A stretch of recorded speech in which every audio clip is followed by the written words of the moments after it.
Mga Pops, welcome back to my channel. So, ngayon, bubusisiin natin kung kaya bang kitain yung pa-boundary natin na 2,500 pesos per day. So, sa pagbiyahe ni driver natin na 5 araw sa loob ng 1 linggo. So, sa boundary na hinihingi natin na 2,500 per day, nagpapahinga si driver during coding. Syempre yun na rin yung pahinga ng sasakyan, maintenance. Ngayon, sasabihin ng iba mataas yung 2,500, pero actually yung linggo nilibre ko na yon. So yung linggo is libre na kay driver yon kung gusto niyang bumiyahe para habulin yung mga gusto niyang kitain sana nung nakaraang linggo. Pwede naman, okay? So, pinapayagan natin siyang bumiyahe ng libre, walang boundary. So, pambawi niya yon sa mga matutumal na araw. Pero bihirang-bihira lang bumibiyahe ng linggo si driver natin. Kadalasan pahinga siya ng linggo.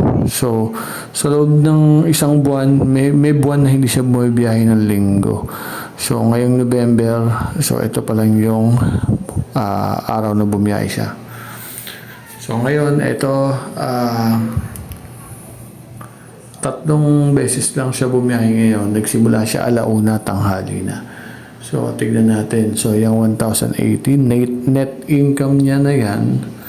And so na pick up niya ng 110, drop off agad ng 220. So, sumunod, ito, net income 1,171, pick up ng 214, 232 pick up, drop off kaagad ng 351. And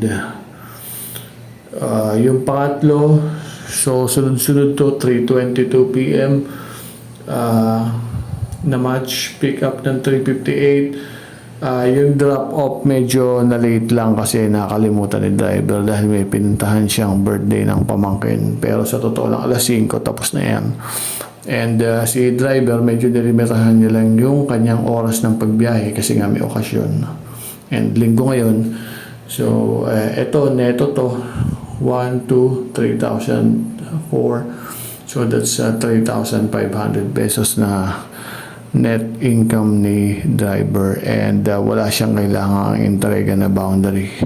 So yung 2,500 natin na boundary per day for 5 days a week na biyahe is kayang-kaya. Actually, depende sa driver, more than pa nga ang pwedeng kitain ni driver dyan. So yun lang mga Paps, update tayo sa mga susunod na mga biyahe kay Lala. So itong ginagamit ko na app ngayon is Lalamove Fleet account. Okay, ingat sa biyahe and happy earning.